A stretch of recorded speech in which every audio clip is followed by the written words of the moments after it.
Hi hello friends, வணக்கம்.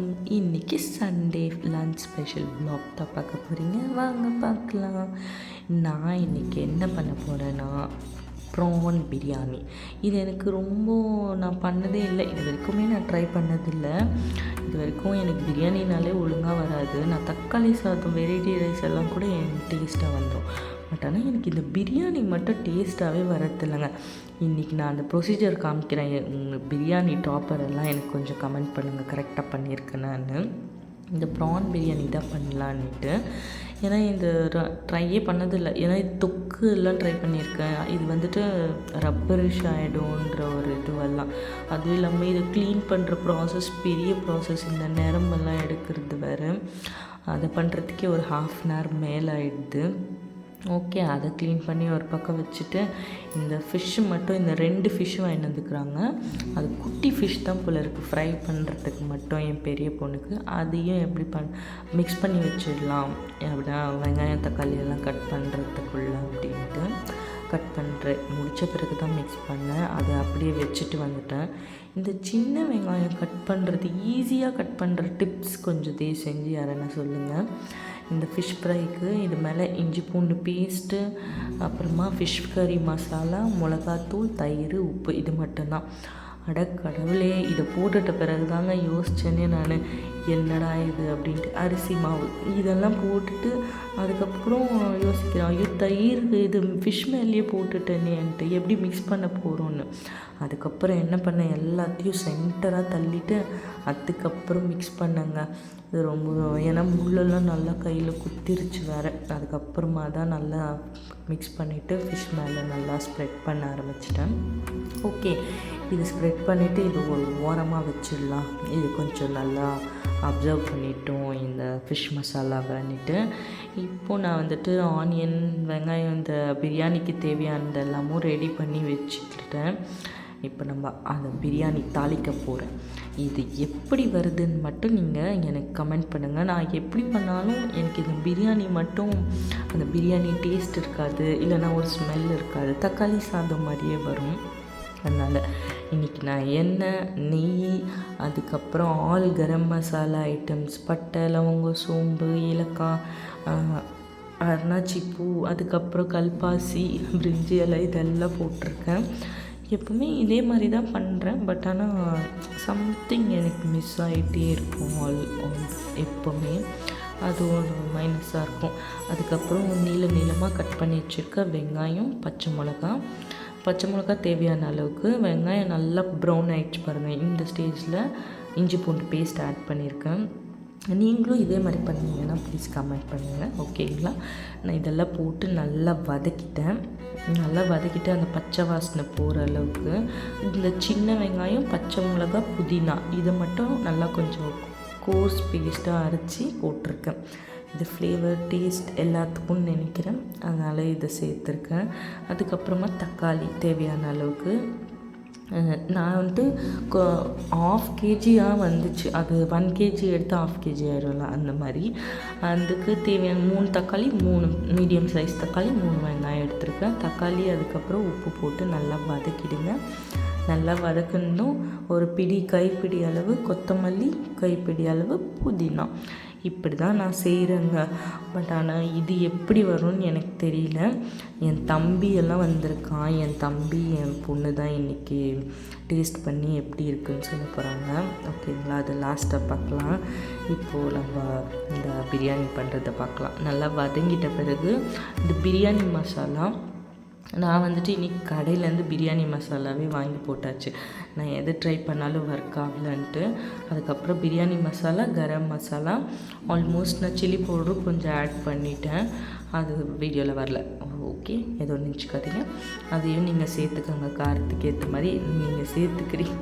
அதுக்கப்புறமா தயிர், ஏன்னா எனக்கு தெரிஞ்ச மாதிரி அளவாக எடுத்து சேர்த்துக்கிறேன். உங்களுக்கு தெரிஞ்ச மாதிரி அளவு எவ்வளோ எடுக்கிறீங்களோ அதுக்கேற்ற மாதிரி சேர்த்துக்கோங்க. அதுக்கப்புறம் ப்ரான், அதெல்லாம் வதக்கிட்டு ப்ரான் தேவையான அளவுக்கு இல்லை, எவ்வளோ எடுக்கிறீங்களோ அதை போடுங்க.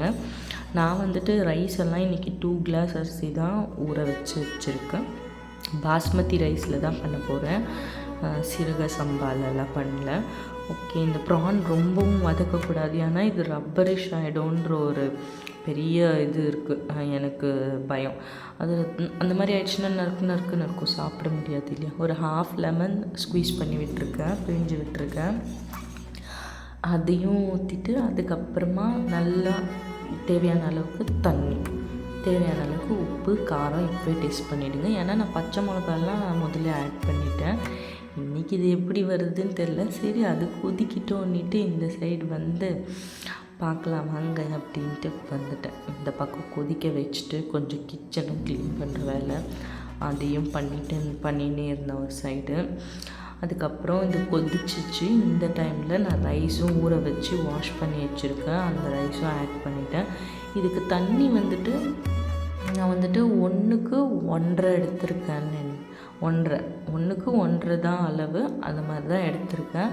பட் ஆனால் இது என்ன ஸ்டேஜில் வரும்னு எனக்கு தெரியல. நான் 2 கிளாஸ் ரைஸ் தான் எடுத்திருக்கேன். பார்க்கலாம் எப்படி வருதுன்ட்டு. ரைஸ் போட்டு ஒரு மிக்ஸ் பண்ணிவிட்டு கொஞ்சமாக கீ, ஒரு 1 டீஸ்பூன். இது என்ன பண்ணாலும் அப்படியே தான் இருக்கிற மாதிரி இருக்குது. லைட்டாக தீஞ்சு கூட போயிடுது அடிக்கடிக்கு.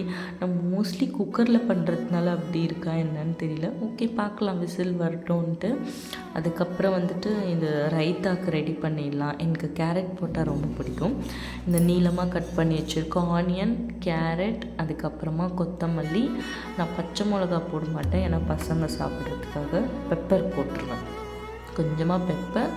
அதுக்கப்புறம் சால்ட் தேவையான அளவுக்கு இதெல்லாம் போட்டு கொஞ்சம் மிக்ஸ் பண்ணி வச்சிடலாம். தயிர் லாஸ்ட் ஆட் பண்ணலான்ட்டு சாப்பிட்றப்போ. இதெல்லாம் முடித்து கிச்சனை எத்தரை கட்டி இப்படி வரத்துக்குள்ளே மூச்சு வாங்கி வருதுங்க அப்படின்னு தோணுது எனக்கு.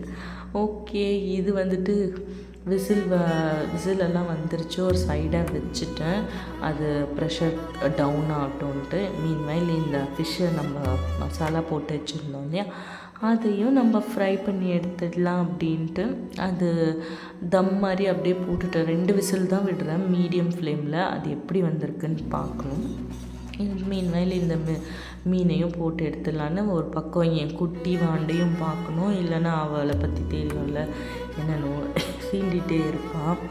அவள் இப்போ தான் கொஞ்சம் உடம்பெல்லாம் நல்லாகி கொஞ்சம் ரிக்கவரி ஆகிறா. இன்றைக்கி தான் கொஞ்சம் ஆக்டிவாகவும் இருக்காரோ, விளையாடிட்டு அப்படி இப்படின்ட்டு.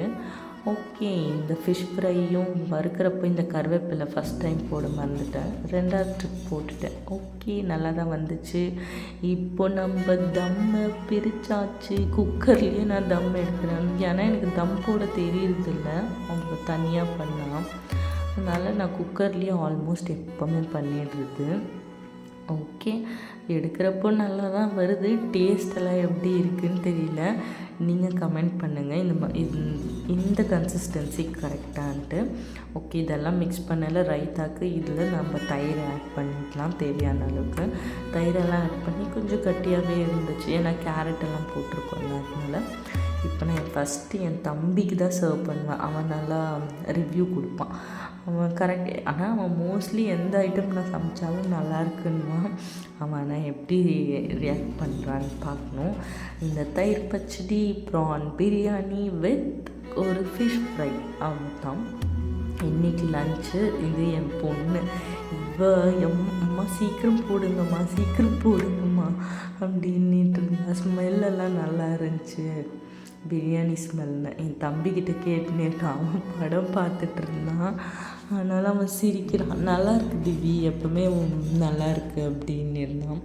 ஓகே, இப்போ நம்ம சாப்பிட்டு ரிவ்யூ கொடுக்கலாம் அப்படின்ட்டு தான். அப்படியே கொஞ்சம் அழகாக சாப்பாடு, ப்ரானு, கொஞ்சம் தயிர் பச்சடி அப்படியே எடுத்து சாப்பிட்றப்போ உண்மையாகவே நல்லாவே இருந்துச்சுங்க. எப்படி இருக்கும்ன்ட்டு சுவாமியெல்லாம் கும்பிட்டு சாப்பிட்டுருந்தேன். ஓகே, நல்லாவே இருந்துச்சு. அந்த பிரியாணி டேஸ்ட்டும் வந்துருந்துச்சு. அதுக்கப்புறம் எப்படியோ இன்றைக்கி சண்டே லன்ச்சும் சூப்பராக நல்லபடியாக முடிஞ்சிச்சு. எங்களுக்கும் நல்லபடியாக போச்சு சண்டே. உங்களுக்கு எப்படி போச்சுன்னு சொல்லுங்கள். எல்லாருக்கும் நல்லபடியாக போயிருக்கோம். என் குட்டி வாண்டு பாய் பாய் சொல்கிறா. டேக் கேர், பாய் பாய், டாட்டா.